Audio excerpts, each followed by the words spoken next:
आकाशवाणी भोपाल से प्रस्तुत हैं प्रादेशिक समाचार।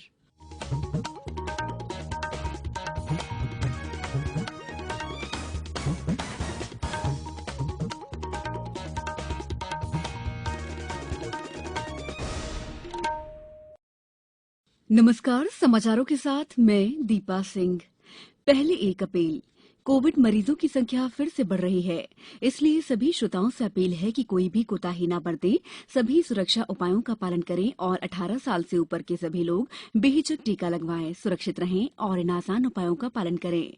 मास्क पहनें, 2 गज की दूरी है जरूरी, सुरक्षित दूरी बनाए रखें, हाथ और मुंह साफ रखें। अब मुख्य समाचार। प्रदेश में जनता कर्फ्यू 15 मई तक बढ़ाया गया। मुख्यमंत्री ने कहा, कर्फ्यू का सख्ती से हो पालन।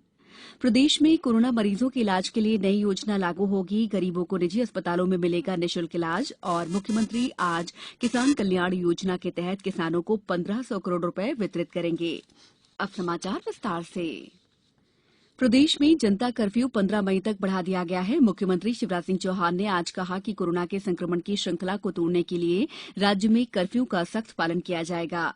मुख्यमंत्री ने प्रदेश की जनता से आह्वान किया है कि जनता कर्फ्यू का कड़ाई से पालन करें। जिस गांव में एक भी कोरोना मरीज है, वहां मनरेगा के कार्य बंद कर दें। मुख्यमंत्री श्री चौहान ने कहा है कि कोरोना को समाप्त करने के लिए गांव और शहरों में किल कोरोना अभियान चलाया जा रहा है। अभियान के अंतर्गत ग्रामीण क्षेत्रों में घर घर सर्वे कर मरीजों की पहचान कर उनका तुरंत इलाज किया जा रहा है। शहरी क्षेत्रों में कोविड सहायता केंद्र बनाए जाकर वहां जांच, मेडिकल किट वितरित की जा रही है। देश में कल तक 16 करोड़ 48 लाख से अधिक कोविड टीके लगाए जा चुके हैं। इनमें 95 लाख से अधिक स्वास्थ्यकर्मियों को टीके की पहली डोज और लगभग 64 लाख स्वास्थ्यकर्मियों को दूसरी डोज लगाई गई। 18 साल से 44 साल तक के 2,62,932 लोगों ने कल कोविड वैक्सीन की पहली डोज ली। इसे मिलाकर 12 राज्यों और केंद्र शासित प्रदेशों में टीका लगाने वाले इस आयु वर्ग के लोगों की संख्या 11,64,000 से अधिक हो गई है।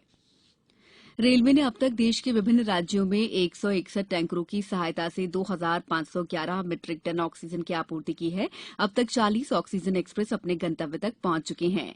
मध्य प्रदेश में 190 मीट्रिक टन, महाराष्ट्र में 174 मीट्रिक टन, उत्तर प्रदेश में 689 मीट्रिक टन, हरियाणा में 259 मीट्रिक टन, तेलंगाना में 123 मीट्रिक टन और दिल्ली में 1053 मीट्रिक टन ऑक्सीजन पहुंचाई जा चुकी है। रेलवे का कहना है कि जिन राज्यों से अनुरोध प्राप्त हुआ है, वहां कम से कम समय में ऑक्सीजन पहुंचाई गई है। प्रदेश में कोरोना मरीजों के निःशुल्क इलाज के लिए नई योजना लागू की जा रही है, जिसके तहत गरीबों और मध्यम वर्गीय व्यक्तियों को भी निजी अस्पतालों में निःशुल्क इलाज मिल सकेगा। मुख्यमंत्री शिवराज सिंह चौहान ने बताया है कि योजना के क्रियान्वयन के लिए आयुष्मान भारत योजना पर निजी अस्पतालों को राज्य सरकार द्वारा विशेष पैकेज दिया जाएगा और सरकार निजी अस्पतालों को कोविड इलाज के लिए अनुबंधित करेगी। मुख्यमंत्री श्री चौहान ने बताया कि योजना के अंतर्गत सीटी स्कैन आदि जांचें भी निःशुल्क होंगी। दवाएं, रेमडेसिविर इंजेक्शन, ऑक्सीजन आदि भी निःशुल्क मिलेंगे। सरकार ने निर्णय लिया है कि यदि परिवार के एक सदस्य के पास आयुष्मान कार्ड है, तो परिवार के अन्य सदस्यों को भी निःशुल्क उपचार की सुविधा मिल सकेगी। प्रदेश में अभी तक 2 करोड़ 42 लाख आयुष्मान कार्ड बनाए गए हैं, जिससे 88% जनसंख्या कवर हो रही है। प्रत्येक जिले के निजी अस्पतालों में निःशुल्क इलाज मिल सके, इसके लिए कलेक्टर्स को अधिकार दिए गए हैं कि वे अपने जिले के निजी अस्पतालों को संबद्ध कर सकेंगे। होशंगाबाद के रहने वाले सुनील सोनी ने आमजन से कोरोना के खिलाफ जारी दिशा निर्देशों का पालन करने की अपील की है। नमस्ते, मेरा नाम सुनील सोनी है। मैं यही लोकल होशंगाबाद का रहने वाला हूँ। मैं घर पे रहते हुए मुझे हल्का सा बुखार आया और मैंने सिटी हॉस्पिटल में जाकर अपना कोविड टेस्ट कराया तो कोविड पॉजिटिव आया।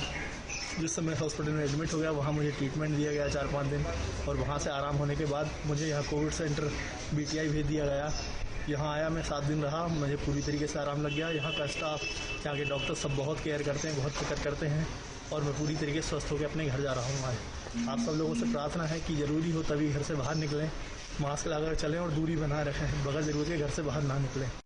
समाचारों में वक्त है ब्रेक का। कोविड-19 से बचाव और सुरक्षित रहने के 3 उपाय। मास्क लगाएं, 2 गज दूरी है जरूरी, सुरक्षित दूरी रखें, हाथ और मुंह साफ रखें। ब्रेक के बाद समाचारों में आपका एक बार फिर स्वागत है। प्रधानमंत्री नरेंद्र मोदी ने कल अधिकारियों के साथ बैठक कर देश के विभिन्न राज्यों में कोरोना की स्थिति की समीक्षा की है।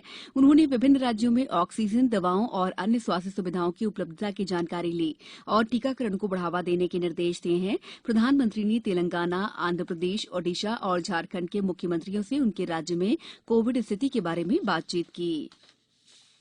अहमदाबाद से रेमडेसिविर इंजेक्शन की खेप लेकर आ रहा सरकारी विमान कल रात ग्वालियर विमानतल पर दुर्घटनाग्रस्त हो गया।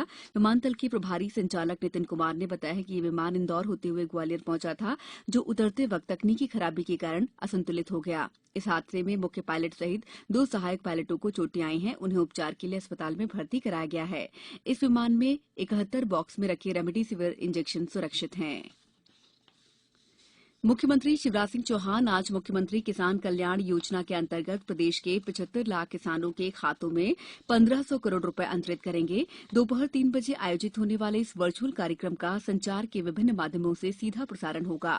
कार्यक्रम में मंत्रिपरिषद के सदस्य, जनप्रतिनिधि, संभागायुक्त और कलेक्टर किसान कल्याण योजना के किसान हितग्राही शामिल होंगे। प्रदेश में किसानों के लिए मुख्यमंत्री किसान कल्याण सम्मान निधि योजना के तहत किसानों को शासन की ओर से प्रतिवर्ष 4,000 रुपए 2 बराबर किश्तों में दिए जाना शुरू किया गया है। इन किसानों को प्रधानमंत्री किसान सम्मान निधि में भी प्रतिवर्ष 3 किस्तों में 2-2 हजार रुपए मिल रहे हैं। इस प्रकार किसानों को अब कुल 10,000 रुपए प्रतिवर्ष किसान सम्मान निधि मिल रही है। प्रदेश में कोरोना संक्रमण के मामलों में धीरे धीरे कमी आ रही है। संक्रमण में मध्य प्रदेश पहले देश में 7वें स्थान पर था, अब वो 14वें स्थान पर आ गया है। प्रदेश का साप्ताहिक पॉजिटिविटी रेट 19.8% है। वहीं रिकवरी रेट बढ़कर 85.13% हो गया है। प्रदेश में ऑक्सीजन की आपूर्ति पर्याप्त हो गई है। बेड्स की संख्या बढ़कर 63,000 से अधिक हो गई है। वहीं प्रदेश में कल 12,421 नए मामले सामने आए हैं, जबकि 12,965 लोग स्वस्थ होकर अपने घर लौटे। राज्य में अब तक कुल 88,614 सक्रिय मामले हैं। भोपाल में 1,584, इंदौर में 1,792, ग्वालियर में 1,020, जबलपुर में 870 और उज्जैन में 410 नए मामले मिले हैं। अब कुछ समाचार संक्षेप में। रेलवे ने कोरोना के चलते शताब्दी, राजधानी दुरंतो और वंदे मातरम सहित 52 ट्रेनें रद्द कर दी हैं। आयुष राज्य मंत्री रामकिशोर कावरे आज वीडियो कॉन्फ्रेंसिंग के माध्यम से वैद्य आपके द्वार योजना का शुभारंभ करेंगे। श्री कावरे योग से निरोग कार्यक्रम की प्रगति और काढ़ा वितरण की समीक्षा भी करेंगे। प्रदेश के कई हिस्सों में पिछले 3 दिनों से तापमान 42 डिग्री के करीब बना हुआ है। मौसम विभाग ने अगले 2 दिनों में हल्की बारिश की संभावना जताई है। अंत में मुख्य समाचार एक बार फिर। प्रदेश में जनता कर्फ्यू 15 मई तक बढ़ाया गया। मुख्यमंत्री ने कहा, कर्फ्यू का सख्ती से हो पालन। प्रदेश में कोरोना मरीजों के इलाज के लिए नई योजना लागू होगी। गरीबों को निजी अस्पतालों में मिलेगा निःशुल्क इलाज। और मुख्यमंत्री आज किसान कल्याण योजना के तहत किसानों को 1500 करोड़ रुपए वितरित करेंगे। बुलेटिन के अंत में आप सभी से एक अपील, मास्क और 2 गज की दूरी, हाथ धोना भी है जरूरी। नमस्कार।